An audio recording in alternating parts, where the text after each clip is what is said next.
Production funding is provided by A. Reddix & Associates, Health Information Resource Center, offering short-term training for long-term professional careers in medical coding. HIRCVA.net.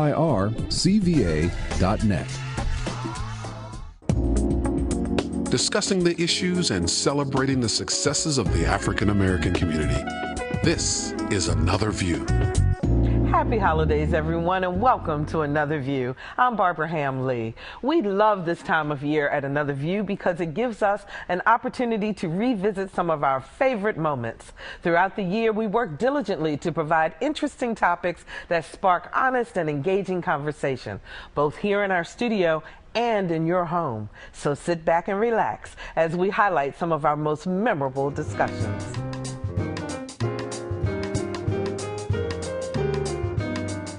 I just think you don't need it if you know the history behind the word, if you know its origins.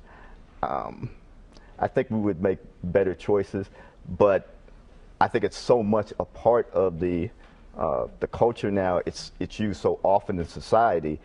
It's going to be a hard habit to break. That doesn't make it any better, though.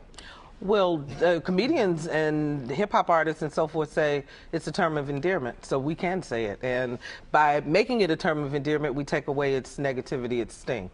Well, I think they have a good point in certain respect, but I'm reminded of her D.L. Hughley, I believe was on the Tom Joyner show. He was talking about the issue, and he said that if you're a black woman, you got to call Dr. Laura about an issue like that maybe you already. And I think that, it's ironic. It just speaks to the level of some common sense that has to be applied with this word. As Chesley said, it is true. There's a history behind it, and that history is tragic, it's painful. However, words do change their meanings over time. They do change their meanings over time. And if you know something about the history of the word, it's not clear that originally it was a negative word. It's not clear. But the context is such that it obviously was a critical word. It was a pejorative. It was a slur. It was used by the Klan. It was used by people when we were getting lynched, when we were being killed and we were being shot down. And I wonder if these young rappers really understand the power this word has had, and if they understand what really went behind the word. The prevailing attitude, and actually I want your opinion too, Greta, but the prevailing attitude is if people see a black woman with a white man, the attitude is more of, sister, do what you have to do because there's so few black men, period. Different attitude, though, when there's a black man with a white woman, because it seems that the reaction is more of, you could have picked a sister. Right. Have you experienced that? Yes, I have. Greta's going over here. Yes, I have. Matter of fact, I was really surprised because I had heard of a lot of friends of mine that had experienced that, and I couldn't quite understand it. But when I saw it, it was shocking because from the time I was single to the time I met my wife, up to the time we met, I knew some of these ladies that were all of a sudden now had this very angry look on their face, and I was available. So I'm thinking to myself, well, I was single 6 months ago. And you didn't say anything. Didn't say anything, and now I'm married to my wife, Greta, and you have this look on your face as though you had been slighted. The way one dresses was always a code of one's position in society.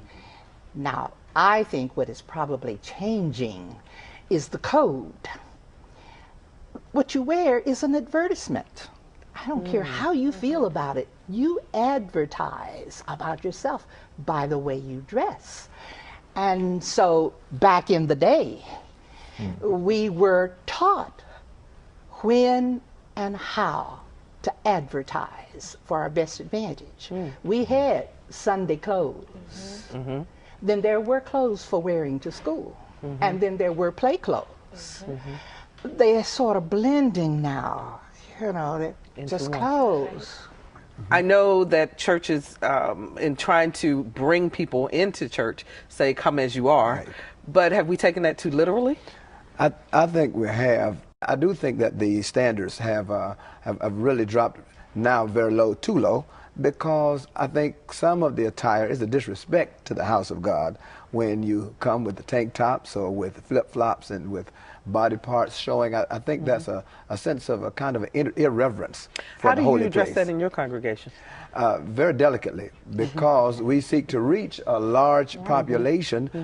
We are right near Norfolk State University, so we have a lot of students that attend our church, and we really seek to reach out to those who are marginalized and kind of left out in society. And so when you start preaching about clothes from the pulpit, people can easily begin to think that I have to dress a certain way to come here, and I'll never want to send that message. So in Bible study from time to time, I may mention it, talk about it a little bit in a way that I can really expound upon it and teach it without being misunderstood. Little girl with the pressing curl, age 8, I got a Jerry curl, 13 and I got a relaxer. I was a source of so much laughter. At 15 when it all broke off, 18 when I went all natural. February 2002, I went on and did what I had to do. I am not my head, I am not your skin, I am not your expectations, no, no. I am not my head, I am not your skin, I am the soul that lives with. What makes us obsess about our hair, do you think? The culture we live in, the magazines, the commercials, just everything you see, anything different, it's, you know, rejected. But we want what majority rules. And even though we might have different textures or different nationalities, majority rules. So that was a part of why I cut my hair off. Because you used to have dreads that were as long as Robert's, right? Exactly. It was long as Robert's. 10 years I grew my dreadlocks, and it was just, I felt like myself, even as a stylist, were starting to go to majority rule. So it didn't become about the locks anymore. It was about it's getting longer, and everyone would say, "Oh, your hair's so long." Oh, and I was like, "Wow, I'm getting stuck in that rut." That box. So I'm getting stuck in that box, and if anyone knows me, I want to go outside of the box. So you went complete opposite. I got rid of it. You all gonna laugh because my wife left. I went to Lowe's. Me and a friend of mine, we went to pick up some paint. All right, and we got to the black paint section, and it says the color said black/Negro. Right? And we both looked at each other like, I cannot believe they got black and Negro for paint, right? So I can't wait to get home and share my, I cannot wait to get home and tell her this. And knowing I'm coming on the show to talk about this, right? And she says, that's what black is called in Spanish. It blew. Now, it goes to what you were talking about, you know, basically it's a lack of information, lack of knowledge. Because I did not know that, you know, immediately my thought process was, how dare they? You know, but when I received the proper information and the meaning behind the name, then I relaxed some, you know. So to a lot of us, it's basically who's saying it. Let's just be real about it, you know, because we have called ourselves so many different names. From using the N-word in every song you basically hear on television, on the radio. And so with us, it's not really about what you're being called, is who calling you the name that you're being called. And who's saying it? What's so interesting with James Brown, in the 70s, when he talked about say it loud, I'm black and I'm proud, I think that really galvanized a lot of reaction because it was the first time that we were able to name ourselves. And embrace it. Right. So I think that's very important for the people to come up with a name for themselves, and I think that's what black did. And I think we had that term for a while, and then we moved into African. We had Afro-American first, and then people started talking about African Americans. And I think African American made sense because we had Latin Americans, you know, we had Italian Americans, Native Americans. So it seemed as though we were being consistent. But you know, you and I talked a little bit about the fact that I think we're now in a dilemma because in my writing, when I try to write about people of color in the United States, the term African American is not appropriate because that term it's not all inclusive. It doesn't fit the Caribbeans, it doesn't fit people from Central America, for South America. So I'm starting to revert to using the term black to describe people in my writing because it's more inclusive.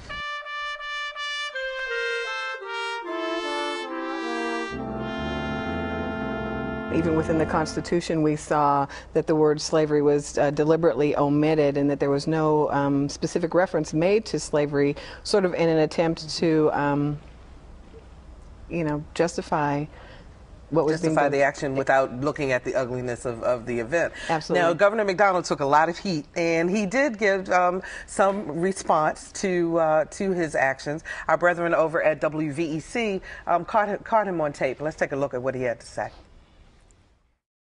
I thought that just having people look at the history, learning from the mistakes of the history, but understanding Virginia's role in the battlefields, etc., would be helpful for economic development. Slavery was the controlling and central issue, and I don't know anyone who, with historical credence, would differ with that. I didn't mention it solely because I was trying to keep the focus on really the war aspects of it.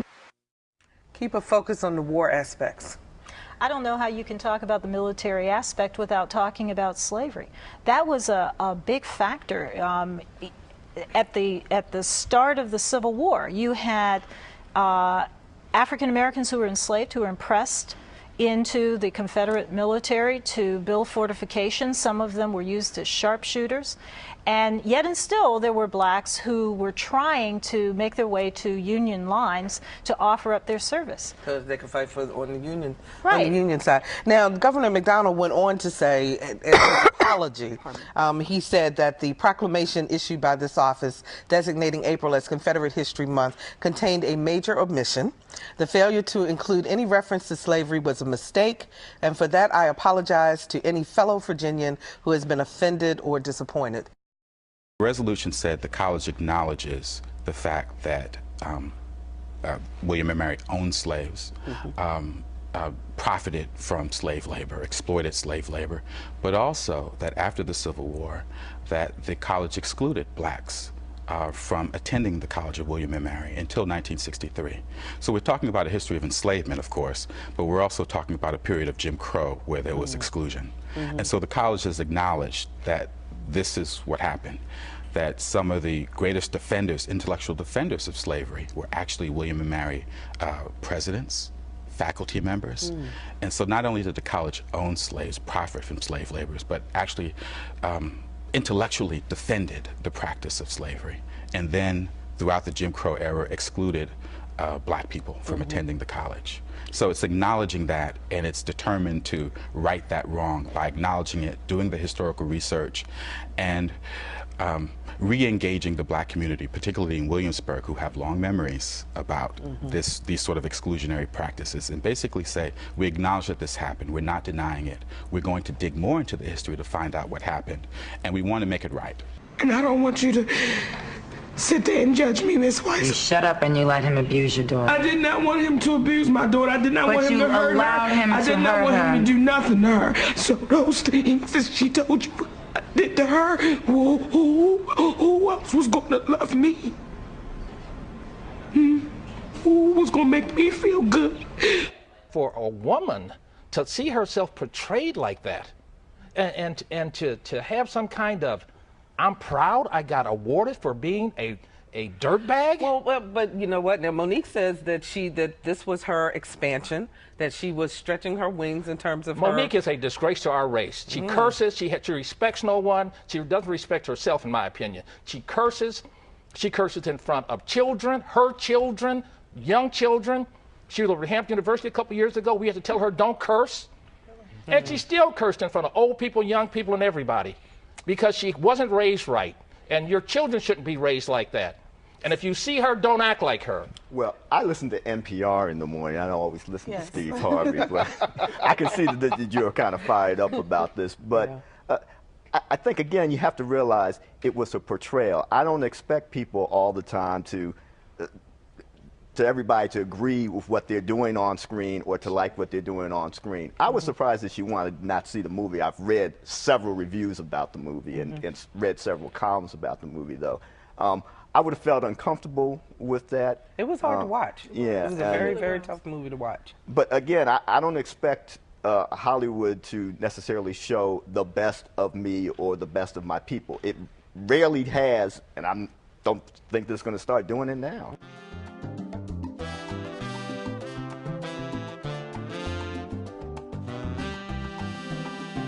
but I always talk about reading readiness, readiness for learning. What we see are children who, by the time they get to us, are grade. They're not grade level appropriate. Their reading levels are. If you go through the jails and the prisons of this country, this city, and this area, you will find reading deficits. You will find learning deficits, and I tell you, it is a predictor of eventual delinquency and criminal behavior. It's as simple as that. It's third grade, I think, that they determine how many jails or prisons need to be built. One of the factors that they look at, they can predict from, you know, looking at some of those scores. I wanted to tell you about something that I think is very positive that we did in our court, and it ties into what you mentioned about educational deficits. I started a truancy court because I saw, just as you said, Gerald, that there were so many people that came in on the juvenile delinquency side. And as I reviewed that social history or their background report, I would then discover they have missed, 58 days of school, or they haven't been to school in so many months. And what we know is that that truancy is what we refer to as a gateway offense. In other words, it's a symptom of the larger problem. As what Claudia was talking about, if a person is away from the home for 5 years, you can't have two separate entities thinking that they're going to be separate and then come together at some point. There has to be back and forth communication. In my situation, my husband and I pay bills together. I send him the bills that I pay or that I have to pay.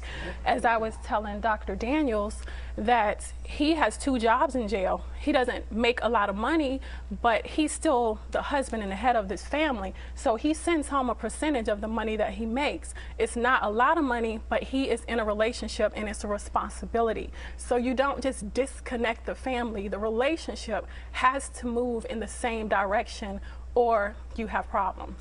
How do you deal with, from a social perspective, when people say, Reese, you're so beautiful, you're going to spend the rest of your, life, not the rest of your life, but the next 5-6 years still waiting.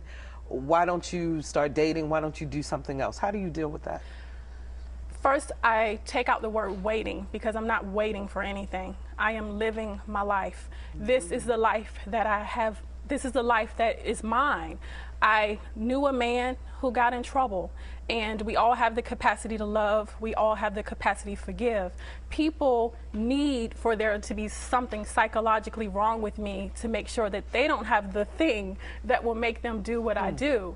And it's just one day at a time. This is my life. I live it as it has been given to me, and that's it. Since we've been foster parents, it's been one of the most rewarding things that's happened in our lives. I think we get more out of them than we could ever give back to them. How many kids have you fostered? Roughly, I think it was a little over 20. 20. And how long have you been doing it? 6 years. Wow. For 6 years. That's just outstanding. They have the same rights and privileges as our biological children have. We don't treat them any different, and they see that once they come in. But when they have to go back home, how do you deal with that? The goal is always what's best for the child. And sometimes that means putting our feelings aside so that the child may succeed.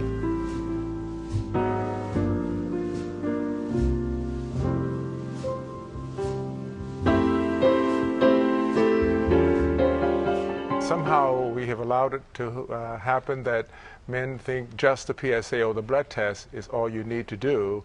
In actuality, you need to do both the blood test as well as the digital rectal exam, and that simply increases your chances to identify a problem area or an abnormal prostate early. Dr. Fleming, why is it so hard to get? Now, we're talking about our men right now. Y'all got 4 good-looking black men sitting here. Why is it so hard to get our men to go to get tested, to go to the doctor? I just think fear. I think there's a lot of fears out there in terms of what the doctor is going to do and what it actually does. And I agree with Charlie. We find a lot of information out from early detection with PSA as well as the digital rectal exam. So you'd rather people have both? Yes. To me, to have a kind of a thorough exam for early detection of prostate cancer, you need both the PSA as well as the digital rectal exam.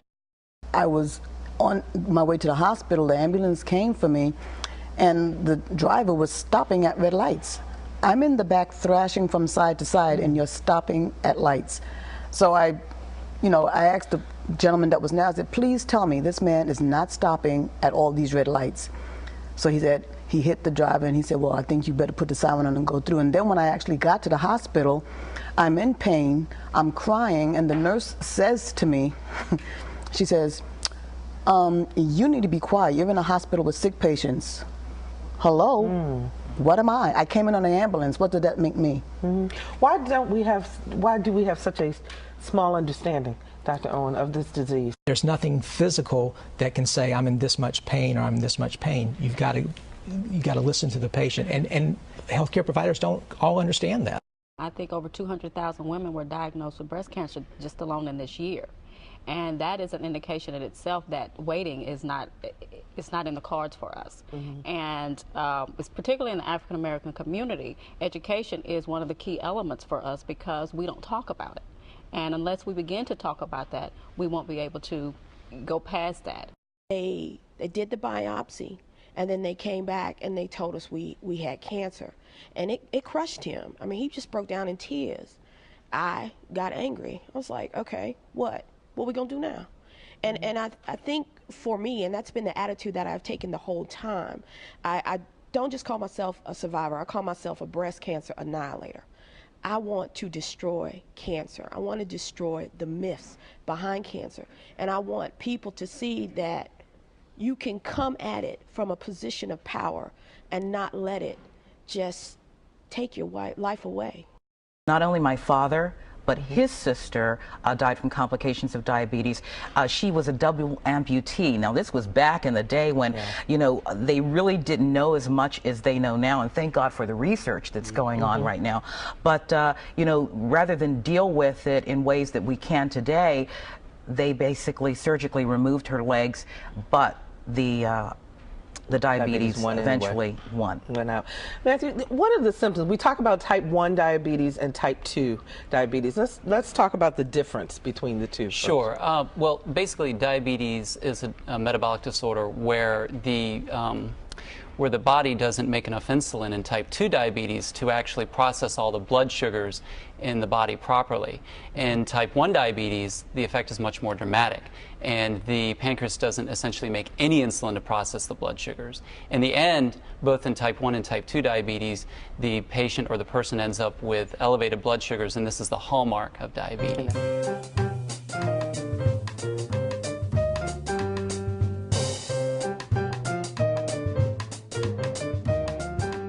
I think we need to do as much as we can in screening to make sure that people who are a danger do not get on planes. But we also have to do diplomacy. So long as there are people who who are willing to kill themselves in order to kill others, we're going to be at risk. We have an open society, and so we need to make sure that we reduce the number of people who are out there trying to supporting the terrorists. Now, there's a small group of terrorists for which prisons and bombs are the only thing we can do. I mean, they're just, but the people around them, when people around them are covering for them and supporting them, then that creates a problem. I was involved in 63 cases. There are only 130 jurisdictions in the state, and I personally was lead counsel in about 35 cases. And we talked to the parents and decided to pick one as a lead plaintiff, and we filed suit. The state vigorously defended with the Attorney General's office, and they hired special law firms, private firms, and we beat them in almost every case. We got the schools desegregated. That must have been expensive, though. Well, we weren't getting regular fees. If I had been paid at the rate of the opposing counsel, I'd be wealthy now. But it was exciting, and we did a lot of good, and we eventually won.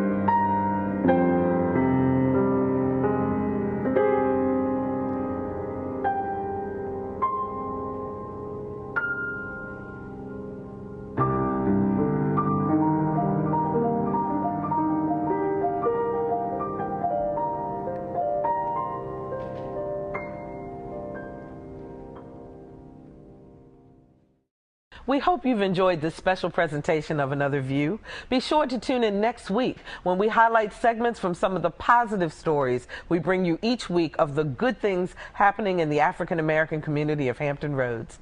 It's Christmas Eve, and from all of us at Another View, we wish you and your family all the very best this holiday season. Production funding is provided by A. Reddix & Associates, Health Information Resource Center, offering short-term training for long-term professional careers in medical coding. HIRCVA.net.